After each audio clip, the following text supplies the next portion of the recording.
governors, congressmen, I mean, and not one person in the audience disagreed with a single fact presented in the film, and, you know, everybody loved it. And, you know, these people, I mean, there's an organization now called LEAP, Law Enforcement Against Prohibition.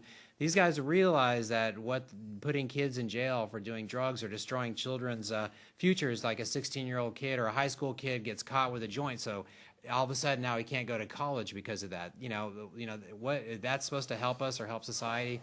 But really, it's about, they can't get you on welfare or get you in debt. It's about getting you into the system. Yeah, getting you in the system. And then they can claim that once you're in the system, you don't have any more constitutional rights for the rest of your life.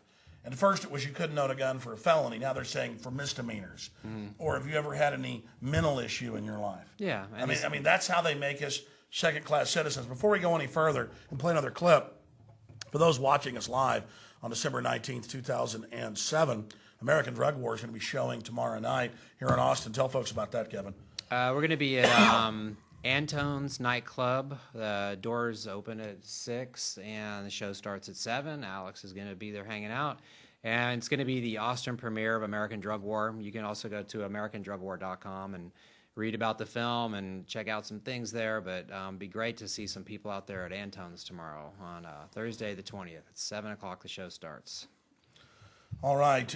Again, American Drug War, the last white hope. And on the cover, let's cut to another shot of Kevin because you can see the actual movie poster.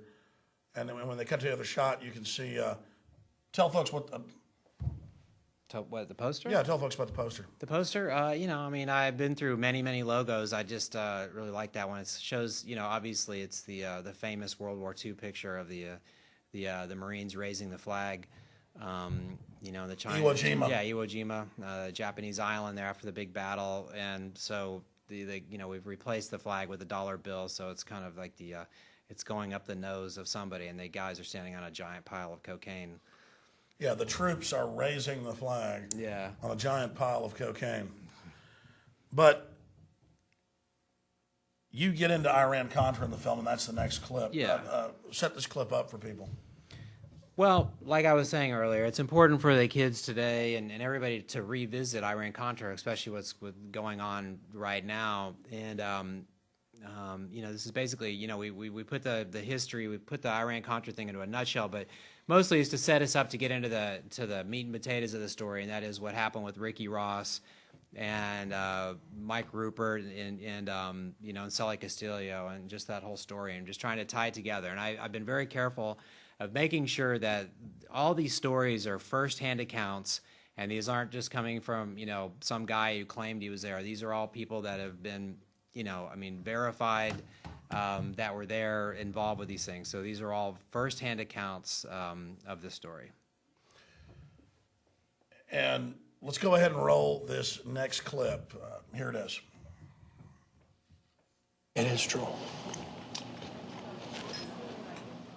Since 9/11, the only thing that's really changed around here in my neighborhood are the attitudes of the police. You know, the gangs are now the new terrorists. I mean, how tough security's gotten since 9/11, it's like really like, you know, how the drugs coming into the United States now, how?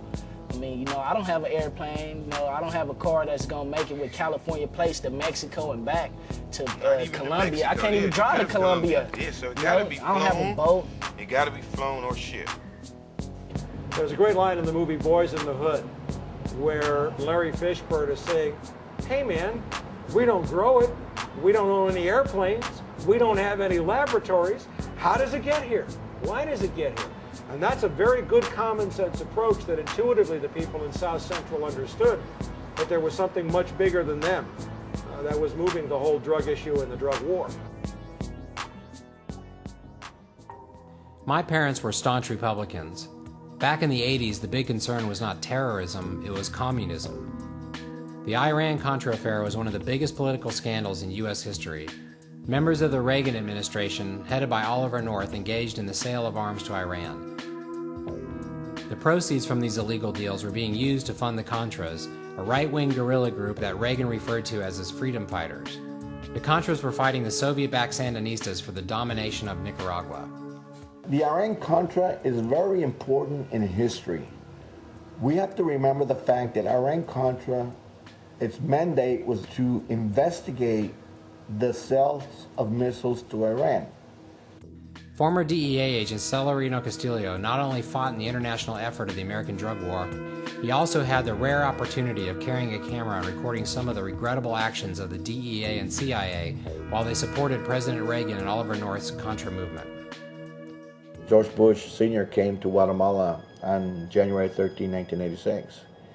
And he approached me and asked me what I did there at the U.S. Embassy, what my job description was. And I told him I was a DEA agent working international narcotics investigations. And I told him, look, you know, we have gathered intelligence that the Contras are involved in drug trafficking down in El Salvador. And then he just smiled, shook my hand, and walked away from me. And it was then and there that I knew that my government knew that these atrocities were occurring. They were so concerned about giving the guns to Iran and all that stuff.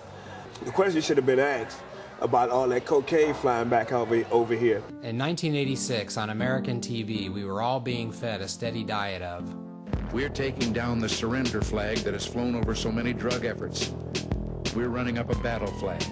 This scourge will stop. But regrettably, back in Central America and in the jungle, I remember down in Central America, we were refueling planes full of cocaine coming into the U.S., and it was a CIA operation being run by the White House.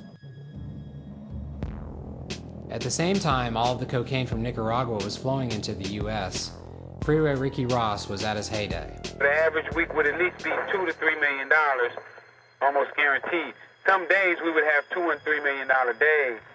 After Freeway Rick was arrested, an investigative journalist by the name of Gary Webb uncovered a link that connected him back to the Nicaraguan Contra movement. I read Dark Alliance. I got a copy personally from Gary Webb himself. And to read the book, it was fascinating for me, you know, to find out that I was connected with the CIA and all these high-powered people up in the government. Ricky Ross was just lucky. He just happened to get a source who was connected to the CIA. For a long time in South Central, the buzzword was that the CIA was selling crack. I said, no, the CIA wasn't selling crack. The CIA was importing cocaine. Ricky Ross got it, turned it into crack, and he sold it. According to Gary Webb's Dark Alliance, when Danilo Blandón was displaced from his home country of Nicaragua, he set off to America to raise money to aid the Contras in ridding his home from the invading Sandinistas. When Ricky Ross was introduced to Blandón, Blandón was in a position to create a pipeline of cocaine that he in turn gave to Ricky Ross on consignment. Which I like the sound of that, you know, because I was always trying to get to the top anyway. Suddenly, some major sources opened up for him. Danilo Blandón, Norwin Meneses, both of whom were tied to the CIA and the Contras, and Gary Webb did a masterful job of breaking those stories and proving with documents that that was the case. Whatever we were running in LA, the profit it was going to the Contra-Revolution. I started doing a little research on my own, and I read a little bit about Oliver North and the Contras, because I never knew what the Contras was before. There's ledgers of Oliver North and them actually transporting the cocaine to our country. There's film. Every piece of document that's possible. Talk about being in the wrong place at the wrong time. First-time dealer and former Crip Leroy Chico Brown was arrested with Rick. Chico walked into a DEA sting operation that was set up to capture and imprison Rick in trade for Rick's old partner, Danilo Blandón. How could this be possible? And then we reading through the documents, and then that's when Gary Webb started explaining it to us, and we was like, everything came together now. One of the most paramount moments, perhaps caused by Gary Webb's Dark Alliance, took place in November of 1996. It was a monumental historic event. I mean, the director of the Central Intelligence Agency was coming to Watts to face the people. Now, we all know that the U.S. government and the CIA supported the Contras in their efforts to overthrow the Sandinista government in Nicaragua in the middle 80s. Now, it is alleged the CIA also helped the Contras raise money for arms by introducing crack cocaine into California. Deutsch felt he had to do something to try to deal with the outrage that was foaming all over the country at the time. And of course, it just blew up in his face. CIA fights drugs. CIA does not encourage drugs. I mean, it was actually one of the most monumental blunders of all time, if you think about it. We have no evidence of a